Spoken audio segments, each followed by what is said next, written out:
Fala, meu povo, tudo bom?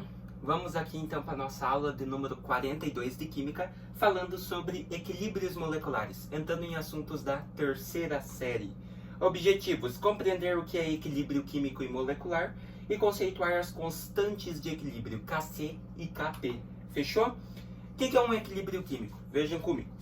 Um equilíbrio químico é a situação em que as velocidades das reações direta e inversa são iguais. Assim, haverá proporção entre a quantidade de matéria dos reagentes e dos produtos de uma reação química, mantendo-se constante ao longo do tempo, caso não haja perturbações no meio. Então, o equilíbrio químico, explicando melhor, é uma situação onde a reação direita e inversa, por exemplo, você tem uma reação, mas você pode inverter ela. A gente viu lá em velocidade química, né? Em entalpia, lembra? Então, você pode inverter a reação.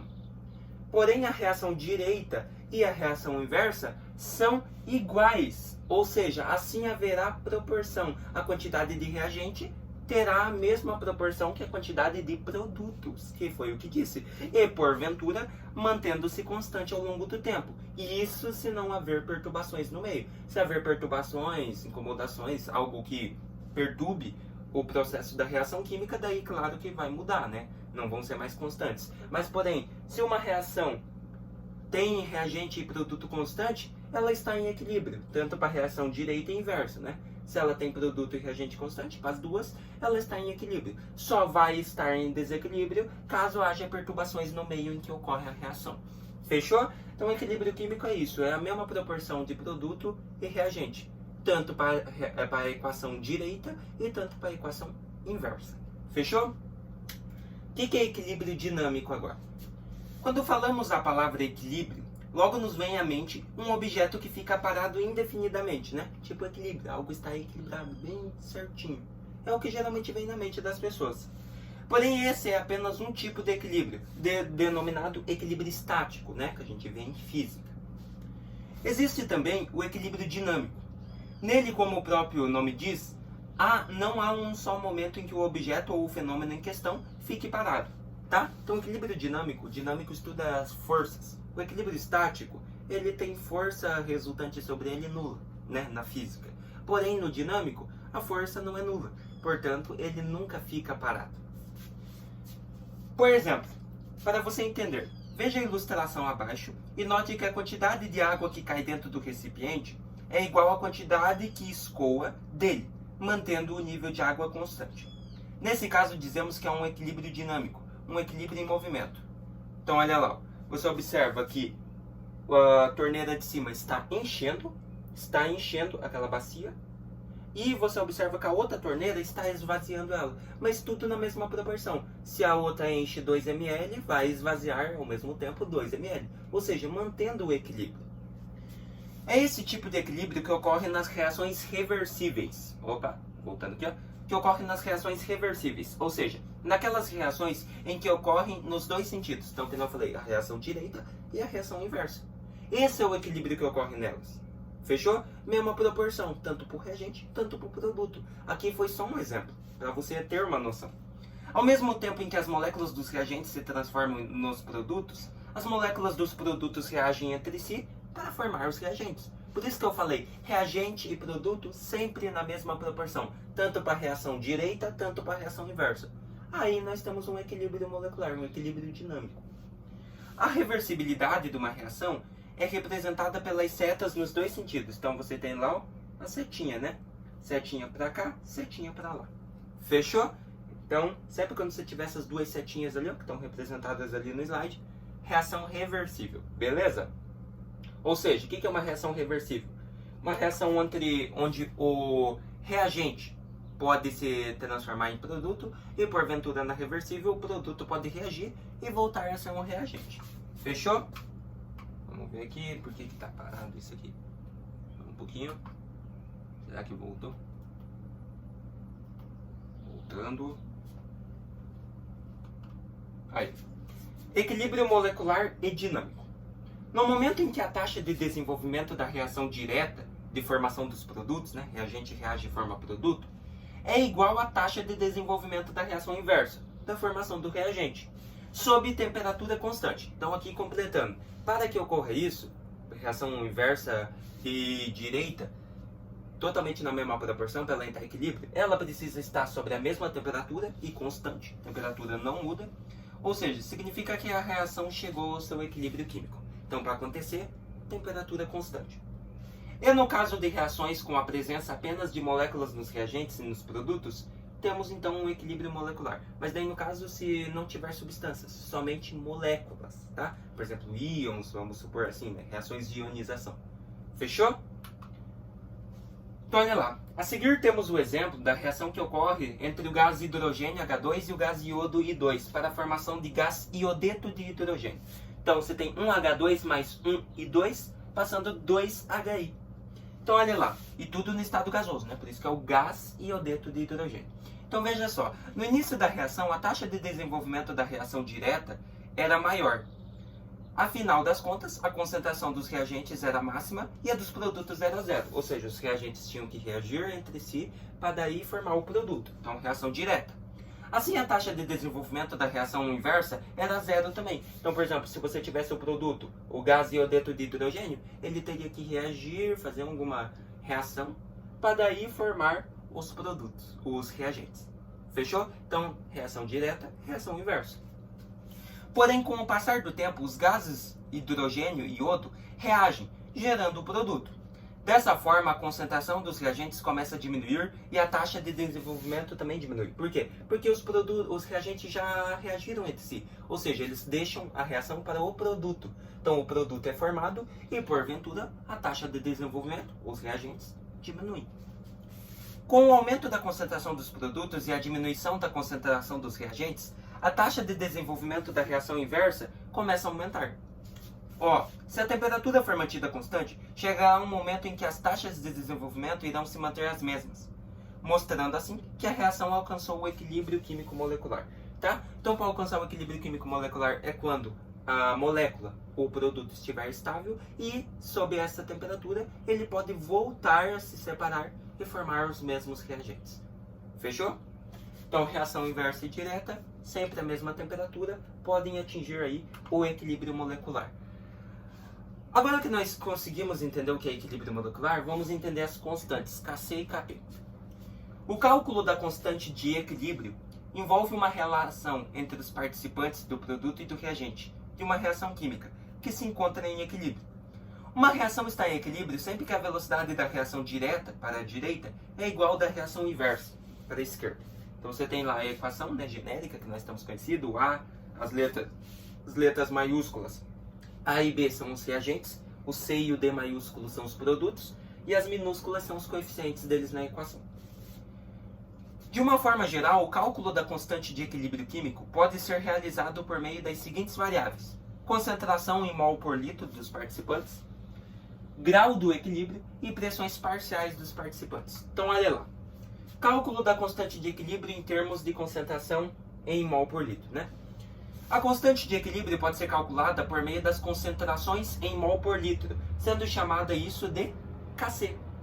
Para calcular o Kc, basta montar a expressão do equilíbrio e utilizar os valores das concentrações molares dos participantes, desde que elas estejam no equilíbrio, né? Então, quando você vê que o reagente e o produto, cada molécula estiver em equilíbrio, você pode passar para a fórmula e descobrir o equilíbrio, o grau, a constante de equilíbrio, o equilíbrio que todos têm que atingir para que a reação em si esteja em equilíbrio, tanto para a direita, tanto para a inversa. Esse é o objetivo da constante. Então, veja um exemplo. Considere esse equilíbrio. Então, uma reação genérica, que nós já estamos acostumados. A expressão Kc deve apresentar a multiplicação das concentrações dos produtos C e D elevadas aos respectivos expoentes, C e D minúsculo, e divididas pela multiplicação da concentração dos reagentes, A e B, elevadas aos seus respectivos expoentes, né? Falei errado aqui. Então você tem a reação genérica, A maiúsculo, mais B minúsculo e Bzão, passando a ser C minúsculo e produto C, mais D minúsculo e produto D. É a nossa reação genérica que nós estamos acostumados. Como que faz a constante de equilíbrio? A Kc vai ser igual à concentração do produto C, que é o primeiro, elevado ao coeficiente dele na equação, que é o C minúsculo. Isso você vai multiplicar pela concentração do outro produto, que é o D, elevado ao coeficiente dele na equação, que é o D minúsculo. Isso você vai dividir pela concentração do primeiro reagente, que é o A, elevado ao coeficiente dele também, que é o A minúsculo, vezes a concentração do reagente B, elevado ao coeficiente dele, que é o B minúsculo. Então é assim que você monta a Kc, a constante de equilíbrio para qualquer reação genérica. Então olha lá. Ops, se algum dos participantes estiver no estado sólido ou no líquido, jamais participará do cálculo do Kc. Então galera, o Kc, a constante de equilíbrio, ela só vale para as substâncias no estado gasoso. Se a substância estiver no estado sólido ou no líquido, jamais participará da reação. Por isso que é importante você observar nas substâncias, isso aqui, ó, por exemplo, você tem NO2. Mas você pode ter NO2S. S faz sólido, referência a sólido. E se tiver NO2L, L faz referência a líquido. E se tiver NO2G, G faz referência a gasoso, né? Que nós vimos. Então sempre olhem para isso. Quando vocês forem calcular a constante de equilíbrio Kc, sempre olhem para isso. Sempre no estado gasoso. Fechou? Cálculo da constante de equilíbrio em termos de pressão. A constante de equilíbrio pode ser calculada por meio das pressões parciais dos participantes. Ou seja, o que é a pressão parcial? A pressão de cada participante da reação. Sendo chamada por isso de Kp, constante de pressão, né? Para calcular o Kp, basta montar a expressão do equilíbrio e utilizar os valores da pressão dos participantes, desde que eles estejam em equilíbrio. Então, novamente, temos a reação genérica, a mesma reação aqui, ó, AA mais BB mais CC, passando a ser CC mais DD, né? Estamos acostumados à reação genérica para representar. A expressão do Kc deve apresentar a multiplicação das pressões parciais dos produtos, elevadas aos seus expoentes, tipo o Kc, só segue a mesma fórmula, a mesma unidade, só muda que tem pressão. E é dividida pela multiplicação da pressão parcial dos reagentes, elevada aos seus expoentes. Então, como que ficaria o do Kp? Então, constante de pressão seria igual concentração da pressão do primeiro produto, que é o C, elevado ao expoente dele, que é o C minúsculo, na equação, aqui, ó, vezes a concentração da pressão parcial do outro produto, que é o D, elevado ao coeficiente dele, que é o D minúsculo, dividido por concentração da pressão do primeiro reagente, que é o A, elevado também ao coeficiente dele na equação, que é o A minúsculo, vezes a concentração da pressão parcial do outro reagente, que é o B, elevado ao coeficiente dele na equação, que é o B minúsculo também. Então, para isso, é a reação genérica. Então, Kc e Kp seguem o mesmo padrão, né? Só que o Kp envolve a pressão parcial. É diferente dela. Fechou? Então, assim você calcula Kc e Kp das reações genéricas, desde que elas estejam em equilíbrio. Fechou? Então, olha lá. Relação entre as constantes de equilíbrio em termos de concentração e pressão. Podemos ainda calcular a constante de equilíbrio em termos de concentração ou em termos de pressão, por meio da única fórmula, que é Kp é igual a Kc vezes RT elevado a ΔN. O que é isso, professor? Então, olha lá. Kc é a constante de equilíbrio em termos de concentração, ou seja, a concentração de reagentes e produtos, mol por litro, né? Sempre. Kp, constante do equilíbrio em termos de pressão, geralmente em ATM, né? Em atmosferas.